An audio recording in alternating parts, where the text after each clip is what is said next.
Yes, amém. Bom poder estar aqui juntos nesta manhã. Vamos juntos à palavra de Deus. Eu hoje quero partilhar-vos sobre fé para avançar e vencer. Bom, se calhar vamos tirar a fé para já e vamos perguntar quantos de nós, vamos começar pelo fim, quantos de nós gostamos de vencer? Poucos, uau. A maior parte das pessoas são humildes ou já se habituaram a perder tanto que já nem vale a pena. Quantos gostam de vencer? E quantos sabem que na vida às vezes temos mais perdido do que ganho? Quantos gostam de avançar? Para vencer é preciso saber avançar, não é? Então eu percebi, e sendo eu pastor e acreditando em Deus e na palavra, nós precisamos da fé. Porque para avançar e vencer não há vitória, não há avanço nem vitória sem fé. Ou então se houver avanço e vitória sem fé, ela durará muito pouco tempo bom, eu dizia a alguém esta manhã, uma pessoa amiga aqui nesta casa, cuidado porque há um que gosta de nos facilitar a vida, ele põe-nos o tapete, mas ele também o tira. Então, cuidado. Na vida nós precisamos de avançar, sim, e de vencer, mas precisamos colocar a nossa fé na pessoa certa que é em Cristo. Então hoje eu gostava de falar sobre isso. E a história onde eu me vou basear é uma história que ficou conhecida no meio cristão como a história do paralítico de Cafarnaum. O homem que veio carregado, ajudado por 4 amigos que o trouxeram e depositaram até Jesus. Essa história ela está registada por 3 evangelistas, ou seja, Mateus, Marcos e Lucas. Os 3 falam dela, João não vai falar sobre ela. E todas as narrativas elas são importantes. Mateus é muito sucinto e breve, não é nada como eu, por isso eu não escolhi Mateus para pregar, porque é muito curto. Eu gosto de perspectivas grandes e longas. Mas é verdade que quando olhamos para Marcos e Lucas, a história ela ganha mais vida, porque fica mais rica com os pormenores que eles nos vão fornecer. Por exemplo, Marcos vai dizer-nos que Jesus chegou a Cafarnaum e entrou em casa. À medida que as pessoas se aperceberam que Jesus estava em casa, foram chegando e entrando na casa. Uau! Os 3 evangelistas contam que entre a multidão que se foi juntando e enchendo a casa, estavam também muitos, não poucos, fariseus e mestres da lei, ou seja, os religiosos fortes do tempo estavam lá também a assistir. E segundo o versículo 17 do capítulo 5 de Lucas, os fariseus e mestres da lei, naquele dia, não seriam poucos, porque o relato diz-nos de Lucas que vieram de várias aldeias da Galileia, da Judeia e de Jerusalém. Então, não eram 2 ou 3, eram muitos, porque muitos a representarem as suas aldeias. Então, uma multidão enorme, povo comum à volta de Jesus. E muitos, não poucos religiosos, sentados. Não estou a apontar para vocês, está bem? Mas muitos religiosos sentados mesmo na frente de Jesus naquele dia. Então eu fiquei a pensar, uau, que auditório. Eu não queria ser pregador naquele dia. Aliás, em quase domingo nenhum eu quero ser, ainda que gosto daquilo que faço. Mas a verdade é que Jesus é o mestre dos mestres e ele não fica incomodado com quem está diante dele. Ele tem uma mensagem para trazer e ele vai trazê-la. Mas outro pormenor interessante que Lucas nos dá neste mesmo versículo 17, está no final, e que fez toda a diferença para nós, para a mensagem de hoje, é que Lucas diz-nos que naquele dia Jesus estava on fire. Quem conhece Jesus, ou quem conhece um bocadinho dessa história de Jesus, não precisa de ser um grande cristão. Uma malta que já ouviu a Bíblia, que conhece algumas coisas, sabe que Jesus, ele viveu, andou neste mundo, ele fez montes de milagres. Alguém já tem ouvido falar disso ou não? Sim. Então não deveria ser preciso Lucas dizer que a virtude do Senhor, ou o poder do Senhor, estava sobre Jesus para curar. Jesus fazia isso, só a caminhar, ele fazia isso, enfim. Mas naquele dia as coisas devem ter sido corrido de uma tal forma que Lucas, e abre parênteses, Lucas era médico, e para Lucas dizer, para escrever, ter o cuidado de escrever este tipo de expressão, devem ter acontecido, presumo eu, milagres extraordinários, curas que Lucas e as pessoas nunca tinham visto acontecer. Então Lucas vai dizer, e o poder do Senhor, a virtude do Senhor estava sobre Jesus para curar. Como se não estivesse desde sempre. Mas naquele dia alguma coisa de facto especial estava a acontecer. E cereja, ou qual cereja no topo do bolo, entramos nesta história. Lucas está a viver tudo isto, a multidão a encher a casa, os fariseus, os religiosos a tentarem ser os primeiros a chegar e a ocuparem os primeiros lugares bem na frente de Jesus, provavelmente para o chatear. Abre parênteses, um dia eu estava a pregar não importa onde, mas estava a pregar num sítio onde eu percebi que havia gente que não gostava de mim. E agora alguns já vão mudar o semblante, querem ver? Como é que eu soube isso? Porque todo o tempo em que eu estive a pregar, as pessoas estiveram assim. Está bem, era um casamento. Mas só preguei nem 20 minutos.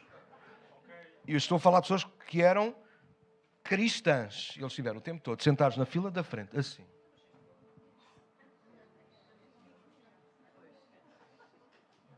E eu dizia piadas, e as pessoas lá atrás, e eles cá à frente. E eu disse, puxa, nunca pensei pregar para o inferno. Bom, então aqui agora, se alguém ficar com cara de pau, é porque não gosta de mim. Mas isso aconteceu mesmo, e eu tive que ir tirar a limpo, com pessoas que conheci. Eu disse, olha, tu conheces aqueles fulanos todos, eles são mesmo assim ou eles estão contra mim? Disse, calma, eles são mesmo assim. Ok.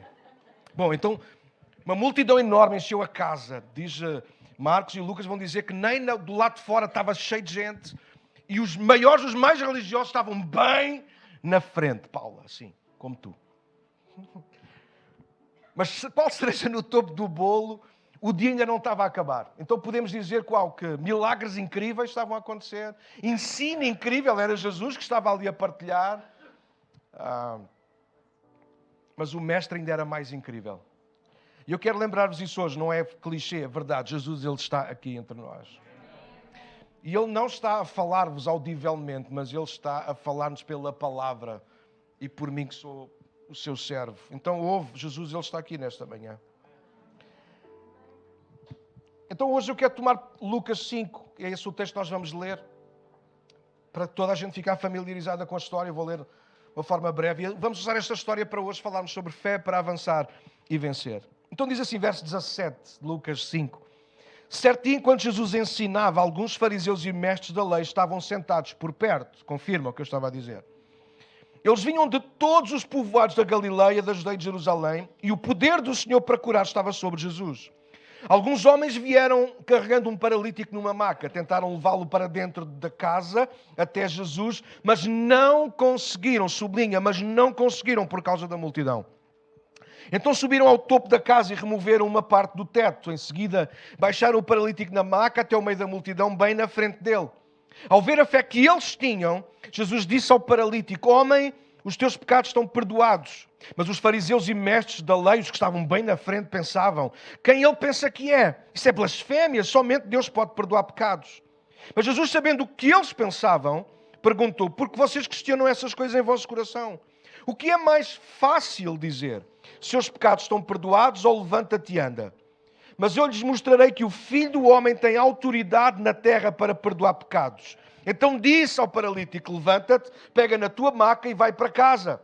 De imediato e à vista de todos, o homem se levantou, pegou na sua maca e foi para casa louvando a Deus. Todos ficaram maravilhados, sublinha, todos ficaram maravilhados e cheios de temor. Louvaram a Deus, clamando, hoje vimos coisas maravilhosas. Uau! Fantástico. Inclina a tua cabeça, Senhora, dá-nos a tua graça, dá-me a tua graça para trazer aquilo que está no teu coração. Guia-nos nesta manhã e que a tua palavra seja qual luz no meio das nossas escuridões, das nossas trevas, das nossas dúvidas. Que a tua palavra seja qual luz a guiar-nos pelo caminho em direção a Cristo, aquele que é a vida por excelência. Faz isso, Pai, no nome de Jesus. Amém. Então hoje quero incentivar a sermos gente de fé, gente criativa, gente que se move, se mexe e faz o que está ao nosso alcance para chegarmos a Cristo e levarmos outros a Cristo. Ouçam, a verdadeira fé sempre nos conduz, nos leva a Cristo. A verdadeira fé sempre nos dá força e coragem para executarmos a nossa parte e deixarmos aquilo que nós não podemos nas mãos de Deus. Há, porém, muita gente que tem fé ou fezada, mas eles limitam-se a despejar tudo em algum lugar, em Deus, em pessoas, em igreja, na bruxaria, enfim, deixam em qualquer lado. Isso não é fé. A verdadeira fé sempre nos leva a Cristo.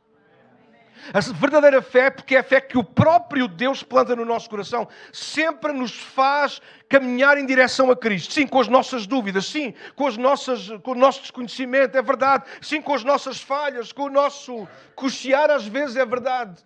Mas a fé genuína sempre nos aponta ao caminho para Cristo. Então hoje eu quero lembrar-te duas verdades acerca de avançar e vencer. Toma nota da primeira. A primeira é que é verdade que muitas vezes e de muitas formas é quase impossível avançar e vencer.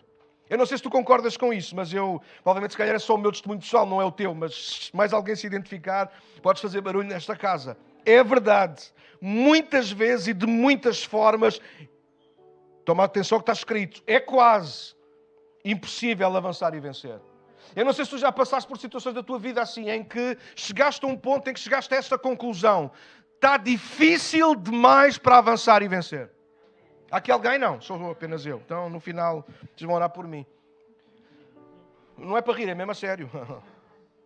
Podem orar a rir, não tem problema. Mas orem. Nos versos 18 e 19, nós lemos o seguinte, vou reler de novo, é a palavra de Deus, ouve-a. Alguns homens vieram a carregar um paralítico numa maca, tentaram levá-lo para dentro de casa até Jesus, mas não conseguiram por causa da multidão. É verdade que a história não termina aqui, mas pensa que nós estamos lá a viver a história. Imagina que esta é a nossa história. Nós somos o paralítico ou nós somos um dos amigos, não importa. Porque qualquer um deles estão em dificuldade. Um porque não se pode mexer, os outros porque se querem mexer, mas não conseguem. E há alturas da nossa vida, eu não sei se na tua vida, mas na minha isso já aconteceu muitas vezes, e muito mais vezes do que aquilo que eu queria. Em que nós somos bloqueados, parados, por impossibilidades, por escolhas, por consequências, enfim, tanta coisa, uma multidão de coisas que se vão colocando à nossa frente. E por muito que nós desejemos avançar, por vezes fica quase, sublinha quase, impossível avançar e vencer. E ao ler esta história, eu fui confrontado com estas três palavras, mas não conseguiram. Imagina tu teres boa vontade por ti próprio, ou pela tua família, ou por outra pessoa qualquer. Mas há um momento em que nós às vezes atravessamos e dizemos, não consigo. Já não consigo. Não sei se consigo. Há aqui alguém que se identifica com este tipo de palavra. Há aqui alguém que usa isto diariamente. Se calhar sim. Eu gostava de fazer mais, mas não consigo. Então não é uma irrealidade, não é uma invenção, não é uma utopia. Infelizmente, é verdade. Há muitos momentos em que nós não conseguimos. Gostávamos de ser diferentes e não conseguimos. Gostávamos de dar mais, mas não conseguimos. Gostávamos de ter uma personalidade diferente, mas não conseguimos. Gostávamos de ajudar os outros, às vezes mais e melhor. Gostávamos de parar a guerra na Ucrânia. Nós não conseguimos. Gostávamos que aquele nosso familiar não tivesse partido, mas na altura nós não conseguimos fazer mais nada. Não gostávamos, aliás, gostávamos que a doença que nos foi colocada, ou algum amigo nosso, gostávamos que ela não existisse, mas o que é que nós podemos fazer? Nós tentámos, mas não conseguimos. Quantas pessoas têm lutado pelos casamentos, mas chegaram a um ponto em que não conseguimos? Quantas pessoas têm lutado pelos filhos e não conseguimos? Uau! Então o verso 19 nós temos que ele não acaba assim. Mas infelizmente a história de tanta gente é ali que acaba. Eles não conseguiram entrar por causa da multidão. Então porque não conseguiram, de acordo com uma série de coisas que são reais, que são naturais, que são normais, a história de muita gente acaba ali, um ponto final que está lá. Eles não conseguiram entrar por causa da multidão. Eles tinham razão para voltar atrás. Eles tinham razão para dizer, nós fizemos o que estava ao nosso alcance. Nós já carregámos o nosso amigo, sabemos lá nós quantos metros, quantos quilómetros, não sabemos qual foi a distância. Onde aquele homem morava, a Bíblia não vai discriminar isso, não é importante, mas uma coisa é certa, nem que fossem apenas 10 metros, carregar com um homem inválido, doente, acamado, sempre cansa. E eu aí fiquei a imaginar a história. Quem me conhece desta casa sabe que eu sou assim. Não vou para além das Escrituras, mas não fico refém apenas de algumas palavras. Eu gosto de sonhar. E eu imaginei se estes homens tiveram tão boa vontade a carregar o amigo até à porta da casa onde Jesus estava. Eles tentaram entrar. Eu acredito que eles tentaram entrar. Eu arrisco dizer que eles provavelmente pediram licença para entrar. Tentaram abordar pessoas para que alguém abrisse espaços para que eles entrassem. Mas, puxa, às vezes uma pessoa no meio da confusão de uma multidão já é difícil. Imaginem 4 e a carregar uma cama pelo meio. O verso 9 diz-nos que eles não conseguiram por causa da multidão.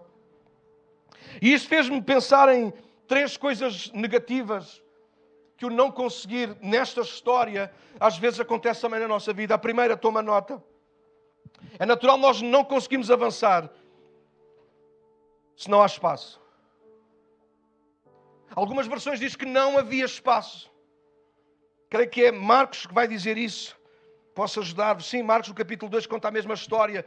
Diz que a notícia que Jesus estava em casa espalhou-se rapidamente e em pouco tempo a casa onde estava hospedado ficou tão cheia que não havia lugar nem do lado de fora da porta. Esta é a expressão de Marcos. É por isso que a gente precisa de ler às vezes os diferentes evangelhos para entendermos melhor a Escritura, a história e o que é que Deus nos pode falar com ela. Então isso fez-me pensar neste aspecto negativo. É verdade, às vezes nós não conseguimos porque não há espaço para nós. Às vezes não há espaço para a pessoa que somos, para aquilo que sentimos. Ou tu nunca chegaste a uma encruzilhada em que chegaste a essa conclusão. Ninguém entende o que eu sinto. E eu não estou a dizer que tu estás certo, mas também não estou a dizer que estás errado. Mas é um facto. Estamos apenas a confirmar factos. Há momentos, há situações, há lugares onde nós chegamos em que não há espaço para nós. Ou pelo menos aparentemente não há espaço. E a gente já volta à história. Porque a Bíblia diz que não havia espaço, mas depois no fim, afinal, houve. Mas aparentemente, à primeira vista, não há espaço. Eles não conseguem entrar, toma nota, porque não havia espaço.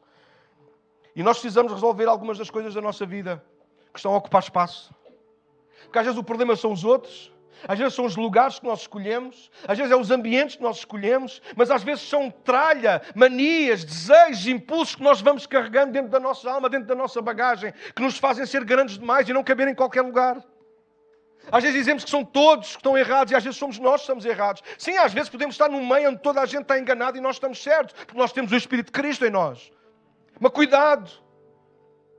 Quando não há espaço, pede a Deus que te ajude a discernir porque é que não há espaço, porque é que tu não consegues entrar. Afinal de contas, naquela casa, quem é que estava lá dentro? Cristo. Quem era o centro daquela casa? Cristo. Quem estava a fazer milagres maravilhosos? Cristo. Então se havia lugar onde aqueles homens tinham que estar, era naquela casa. Mas não havia espaço. Eles não conseguiram entrar porque não havia espaço.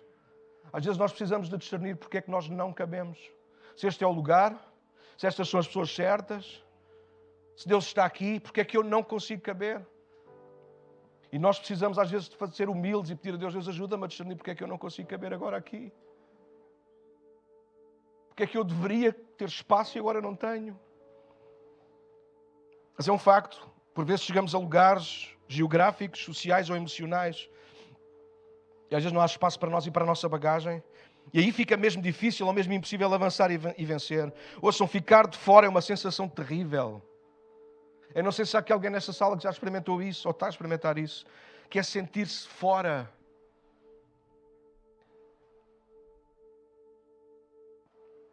Nesta manhã tu tens tratado disso. Nós já lá chegamos, mas com fé. Tu precisas de lidar com essa falta de espaço pela fé. O segundo aspecto negativo que eu quero focar é que é natural, nós não conseguimos avançar quando na vida nós vamos chegando tarde demais constantemente. É um facto. Eles não tinham espaço. Porquê? Provavelmente chegaram tarde demais. Pelo menos chegaram depois dos outros todos. Certo ou não? Eu não sei se vocês são pessoas que gostam de ficar na frente na igreja, no culto. Eu gosto. Não é por ser pastor, é porque eu gosto mesmo. Eu só dou o meu lugar quando percebo que está muita gente e é preciso dar. Então eu dou o meu lugar e eu vou para trás e fico de pé. Não tem problema. Ou fico aqui de lado, já fiquei. Não tem problema. Eu gosto de ficar na frente. É diferente. Eu sei que não dá para ficarmos todos na frente. E não se batam por causa disso. Mas é natural que alguns têm que ficar lá atrás. Uns ficam por opção, porque gostam de passar despercebidos. Não sabem o que perdem. Gente que passa despercebido no culto, na presença de Deus, perde muito mais do que aquilo que recebe. Recado número 1. Mas é natural haver gente que fica atrás porque sim, chegaram depois dos outros, claro, já chegaram atrasados. Pelo menos para arranjar um lugar à frente. Então este é outro aspecto negativo que a história nos apresenta. Eles não conseguem por não haver espaço, eles não conseguem porque chegaram tarde demais. E é verdade, eles não chegaram tarde demais, se calhar por culpa deles, eles chegaram mais porque foram ajudar alguém. Eles chegaram tarde demais porque... Mas eu imagino o que é que poderá ter passado na cabeça deles, porque é que nós não chegamos mais cedo. Porque é que nós não atropelámos uns quantos religiosos, também não faziam falta nenhuma. Só que quando eles chegaram, não havia sequer como entrar. Eles chegaram tarde demais. E há gente que na vida atrasa-se muito. A gente na vida demora-se em coisas, em pensamentos, em decisões, em situações que não adiantam nada. Pelo contrário, só os faz atrasar. E nós precisamos de repensar a nossa vida em relação a isso. Às vezes nós não cabemos, parece que não cabemos no plano que Deus tem para a nossa vida. Então Jesus está na casa e eu não tenho acesso a Ele. Porquê? Porque tu chegaste tarde demais, porque andas atrasado com muita coisa. Às vezes são pensamentos negativos, às vezes são situações, às vezes são escolhas que a gente anda a fazer com a nossa vida, só nos fazem a demorar em lugares onde Jesus não está. Pouco tempo eu pregava sobre estar à mesa com Cristo e nós precisamos ter cuidado, porque Ele está a preparar uma mesa para nós nos sentarmos com Ele, mas nós andamos tão ocupados a pôr as nossas próprias mesas. E o grande perigo de nós andarmos preocupados a pôr a nossa mesa é que às vezes andamos sentados em mesas onde Ele nem sequer se senta. E às vezes nós demoramos e perdemos demasiado do nosso tempo com coisas. Bora lá, igreja, vamos ser honestos. Andamos a perder demasiado tempo com coisas que não nos edificam, que não nos alimentam, que não são pão, que não levantam ninguém, que não... nada a ninguém. Alguns ficaram admirados porque eu fechei as minhas redes sociais. Porque as redes sociais, elas são importantes que eu vivo sem as redes sociais. Eu não vivo sem Deus, eu não vivo sem a minha família, eu não vivo sem cumprir o meu ministério, eu vivo sem redes sociais. Mas eu vou voltar, não digas nada. Há gente aqui que não consegue viver sem isso. E isso é errado. E isso tornou-se pecado na tua vida. Não, as redes sociais ainda não tinham chegado ao cúmulo de ser um pecado na minha vida. Mas eu disse, para ter redes sociais eu tenho que estar sempre a alimentar aquilo. Porque fui eu que criei um monstro. Fui eu que disse, bom, eu tenho que andar a pôr palavras lá, frases lá, mesmo que ninguém leia, mas aquilo está a fazer parte da minha parte psicológica. Eu disse, não, isto não me vai continuar a consumir. Eu prefiro dedicar-me a escrever mensagens para pregar na minha igreja do que perder tempo a fazer scroll constantemente no Facebook e no Instagram e noutras coisas. Não é pecado ter Facebook no Instagram, não é pecado de todo, não é. A igreja continua a ter. Apenas como veículo de informação. E estou apenas a dar isto apenas como um exemplo pessoal. Às vezes nós gastamos tempo demais em coisas que nos fazem atrasar na vida. E depois quando chegamos, é tarde demais. Oh, pastor, mas com Deus nunca é tarde demais. Isso não é verdade. Porque um dia a porta da graça que está aberta vai se fechar. Um dia o Espírito que agora contende connosco não vai contender mais. As oportunidades que Deus nos dá hoje, um dia elas vão fechar. Pastor, mas Deus não é sempre bom? É sempre bom. Mas é mesmo na sua bondade que nós vemos isso. Deus não vai abrir portas pelas quais nós não vamos querer entrar. Então cuidado. Não haver espaço, chegar tarde demais, são aspectos negativos. Um outro aspecto negativo, e eu tenho que avançar, é que é natural nós não conseguimos avançar se apesar de fazermos alguma ou algumas coisas, não levarmos tudo até ao fim. Vejam se concordam com aquilo que eu vou dizer e façam lá barulho nesta casa como deve ser. Há gente que faz alguma ou algumas coisas, mas raramente faz tudo ou leva tudo até ao fim.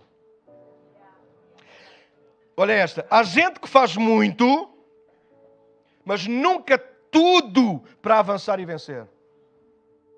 E esta. Há gente que até começa bem, mas nunca termina quase nada. Alguém se revê? Há gente que se queixa de má sorte, de falta de condições ou de oportunidades, mas na verdade o que elas estão a dizer é que começaram a viagem e quando surgiram as dificuldades, os ventos, as barreiras, os aparentes impedimentos, ou mesmo até impossibilidades, elas desistiram da viagem. Voltaram atrás, abraçaram a sua condição anterior, como se fosse o seu fado, o seu destino. Eu nasci assim, vou morrer, vou ser sempre assim. A ver se alguém acabava. Gabriela. E a gente está-se a rir, mas há coisas que a gente foi comendo da televisão e que hoje come da televisão e das redes sociais e nos está a formar. Em vez de a gente olhar para aquilo que Deus diz, a gente vai ouvindo os pregadores da televisão, e nada contra os psicólogos da televisão, que não são psicólogos, mas que vão tentando mexer com a nossa mente e nós vamos aceitando a nossa condição quando Deus diz não aceites a tua condição. Jesus vai abrir uma porta de oportunidade, tu podes mudar, tu podes nascer de novo, tu podes começar. Tu não tens que ser quem tu queres ser ou quem disse que tu havias ser. Tu podes ser quem eu digo que tu és e tu és amado, tu vais ser perdoado, vais ser um grande homem, vais ser uma grande mulher nas minhas mãos. Sim, tu vais passar por dificuldades, mas eu vou ser contigo. As muitas águas não te afogarão, o fogo não te queimará, eu vou ser contigo. Tua vida vai fazer sentido quando tu começar a trazer sentido aos outros. Mas a gente olha e diz, oh, glória a Deus, no domingo. Mas depois está a semana toda a comer queijo. Normalmente é o queixo que nos faz esquecer, não é?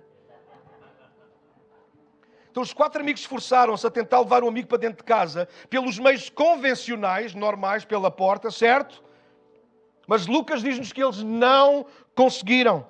Aqueles homens podiam ter desistido e achado que haviam cumprido a sua parte. Ou seja, terem carregado o seu amigo até a casa onde Jesus estava, já havia sido uma enorme proeza e favor.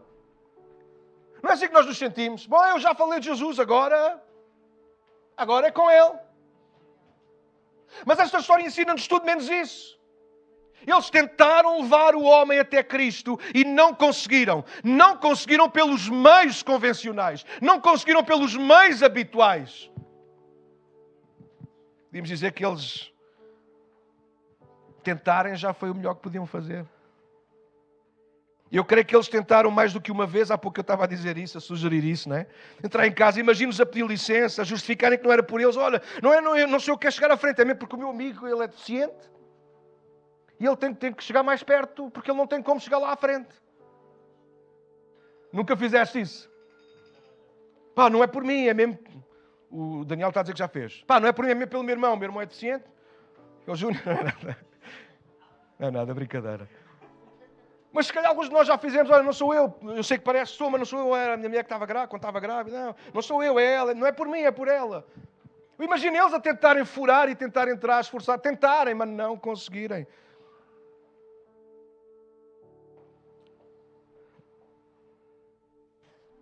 Às vezes é aqui que nós nos encontramos. No estágio em que já fizemos tanto e estamos tão cansados de fazer tanto, mas lá no fundo a gente sabe que ainda não fez tudo. Não, fazer tanto não é o mesmo que fazer nada. Há quem não faça nada. Eu já nem estou a falar desses miseráveis. É verdade, são miseráveis, não merecem absolutamente nada. Mas há gente que se esforça, há gente que faz muito. Mas o segredo na vida da fé não é fazer muito, é fazer tudo. Eu vou repetir outra vez, porque isto é de Deus para nós. O segredo na caminhada da fé não é fazer muito, não é saber muito, mas é fazer tudo, e é saber tudo o que é importante saber e usar isso no dia a dia. Eu acredito que nada mais bloqueia em pé do nosso avanço e vitória do que fazermos muito, tanto, mas quase nunca tudo. Ou seja, nunca levarmos até ao fim. Ouçam isto, convido-vos a ouvir. A vitória encontra-se no fim, onde infelizmente poucos estão dispostos a chegar. Eu não sei quantos de vocês conhecem a Bíblia. Mas a Bíblia é um livro interessantíssimo. O último livro da Bíblia é um livro... este é um livro muito difícil. Não é um livro, se pensares assim, olha, é um livro que foi escrito por João. É uma carta que João escreve para 7 igrejas que tinham que ser lidas, como as outras cartas todas que Paulo escreveu, Pedro, Tiago, etc. Não tem nada de complicado. Mas a linguagem... Quem está dentro do espírito da palavra de Deus, quem está numa de ter um coração aberto para o Senhor, nada, só é complicado para quem quer estar complicado. Mas a verdade é essa, assim de uma forma muito resumida é essa. Sim, vão acontecer coisas terríveis. Vão para quem não crê. Para quem crê, está destinado a um lugar que Jesus disse que foi preparar para nós. Então, o final é de vitória. Mas é preciso caminhar até ao fim. Jesus diz isso num dos seus sermões sobre as últimas coisas, em Mateus 24. Ele diz, aquele que perseverar até ao fim, aquele que se mantiver firme até ao fim, ou seja, aquele que fizer a caminhada toda até ao fim, aquele que fizer tudo o que é para fazer até ao fim, não é aquele que fizer muito, não é aquele que deu muito, não é aquele que veio a muitos cultos, mas é aquele que fez tudo o que tinha que fazer para agradar ao Senhor, para honrar a Deus, para cumprir a sua vida neste. Quem fizer tudo, quem perseverar até ao fim, será salvo, vai ter esse lugar com Jesus. Vai haver muitas surpresas. Que Deus nos guarde, igreja. Que Deus nos guarde a não sermos uma igreja que faz muito, mas nunca faz tudo. Deixa eu passar a segunda verdade, porque o meu tempo também já era. Se é verdade que muitas vezes e de muitas formas é quase impossível avançar e vencer, a segunda verdade que eu vos quero trazer é que também é verdade que com fé em Cristo é sempre possível avançar e vencer. É natural que sem Cristo nós não encontramos sempre espaço. Nós chegamos demasiado atrasados muitas vezes. Nós ficamos condicionados nos caminhos que são normais. Mas quando a nossa fé está colocada em Cristo, a nossa visão muda, as nossas perspectivas mudam, a nossa motivação é outra. Quando nós estamos com a nossa fé em Cristo, até o ajudar um amigo se torna no maior desafio das nossas vidas. O que estes homens fizeram foi pela fé. O verso 20 diz que Jesus viu-lhes a fé. O que está envolvido nesta história, meus queridos, é verdade, está um Cristo que é poderoso, mas está a fé de homens vulgares como nós. E eu gosto da versão que eu tenho porque ela termina o verso 19 a dizer: eles não conseguiram entrar por causa da multidão, ponto. E a seguir tem uma palavra que é então. E eu desejo que nesta manhã haja um então aqui a acontecer na tua alma e no teu coração. Haja um então a acontecer na tua vontade, na tua decisão. Eu não consegui até agora, mas então eu vou procurar um novo caminho. Eu vou procurar uma nova forma. Eles não conseguiram entrar por causa da multidão pela porta. Então, não sei se um dos dois, os quatro, mas eles levantaram-se e subiram ao telhado. Então eles, pela fé, eles disseram: Cristo tem que conhecer o nosso amigo tem que conhecer Cristo. A virtude do Senhor está sobre Ele para curar. Nós não podemos perder a oportunidade. Houve convites de ouvir, sem fé, quase tudo e todos nos bloqueiam a caminhada.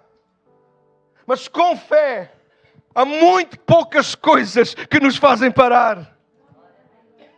João disse-nos que a vitória que vence o mundo, ou seja, e ali a palavra mundo não tem que ver com pessoas, com os outros, mas tem que ver com tudo aquilo que o mundo representa de contrário a nós, que se impõe contra a nossa relação com Deus, por exemplo, contra a nossa santidade. Diz que a vitória que vence o mundo é a nossa fé. Eu vou repetir porque acho que alguns não estão a ouvir. A vitória que nos garante, aquilo que nos garante a vitória enquanto estamos aqui, é a nossa fé. Nós gostamos de dizer: pastor, quem nos dá a vitória é o Senhor. Não, quem nos dá a vitória é se nós permanecemos firmes na fé no Senhor. Porque dizer que é o Senhor que nos dá a vitória está a tirar do lado para fora a nossa fé. Está a tirar para fora o nosso então.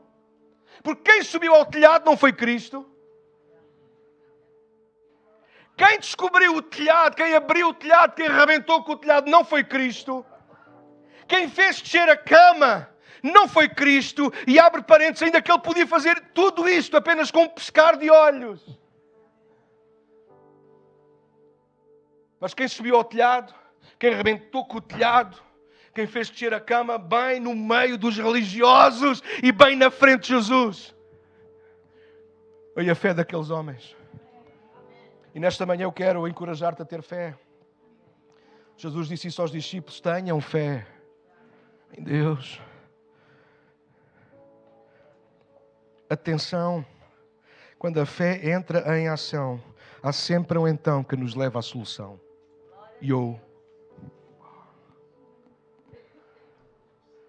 O povo diz que a fé move montanhas. E sabiam que é verdade? É verdade porque é inspirado nas palavras de Jesus. Foi Jesus que disse: eu lhes asseguro que se vocês tiverem fé do tamanho de um grão de mostarda, poderão dizer a este monte: vá daqui para lá, e ele irá, nada lhes será impossível. Foi Jesus que disse. Então, quando a fé é colocada na pessoa de Jesus, não importa muito o que está à frente, pois nunca nada será maior do que aquele que está por cima e dentro de nós. Não sei que conhecimento, que relação, que proximidade teriam estes homens com Jesus, mas eles tinham fé. Eles queriam absolutamente que, se o amigo enfermo fosse colocado bem na frente de Cristo, alguma coisa ia acontecer. Nada os parou, nem a multidão, nem a casa cheia, nem os religiosos bem na frente, nem o telhado os parou. A fé ainda hoje move montanhas. Gosto disto. Nós precisamos de fé para reanimar a esperança, renovar as forças, para nos inspirar a procurar novos caminhos e a abrir portas e colocar-nos aos pés de Cristo. Não foi o que a fé fez na vida destes homens neste dia? Eu escrevi que a fé não é tudo, mas pode colocar-nos diante daquele que pode tudo. Então deixa-me rapidamente mostrar 3 coisas que aconteceram, que a fé os levou a fazer. Nós depois vamos orar juntos.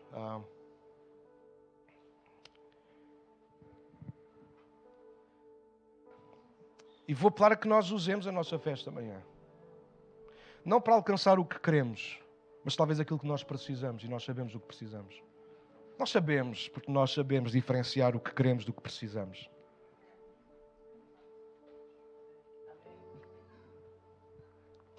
Nós sabemos o que precisamos. E nesta manhã eu quero desafiar-te a separar as águas daquilo que tu queres muito para aquilo que tu sabes que é de Deus para a tua vida. Também nós oraremos por doenças. Eu acredito que a virtude do Senhor está aqui nesta manhã para nos curar. Mas é preciso que haja fé. A fé não é uma condição. A fé tem que ser uma disposição e parte da nossa vida. Hoje tenho mais fé, amanhã tenho menos fé. Não. A fé é um elemento que tem que ser chave na nossa vida. E se ela existe, como é que a gente sabe que a fé existe? Quando a gente a vê. Jesus não ouviu a fé. Jesus viu a fé. Então quando a gente rasga telhados, sim. Quando a gente sobe a telhados, quando a gente começa a fazer aquilo que é impensável, improvável, ou quando a gente não desiste. Seja a nós, seja alguém, de colocarmos essa pessoa diante de Cristo e até que aconteça alguma coisa de Cristo. Não temos desistido de vezes demais? Não temos ficado à porta por causa da multidão de coisas e nós apenas dizemos, fiz o que tinha que fazer? Não somos tão parecidos com a primeira parte da mensagem? Pastor, já fiz o que tinha a fazer. Eu tentei. Eu já fiz muito. Glória a Deus e glória a ti também. Mas já fizeste tudo. Não sei o que é de fazer mais. Já subiste ao telhado? Não sei se consigo. Não, tu não. Mas com a fé naquele que está lá dentro, tu consegues. Já arrebentaste com um telhado alguma vez por alguém? Calma, não vou arrebentar telhados a ninguém, hein? Não, pastor, não. Isso também já é demais. Diz isso ao homem que está acamado. Esta manhã nós vamos exortar-vos a isso, igreja. Nós vamos colocar a nossa fé em ação, não tarda. Nós vamos ainda adorar.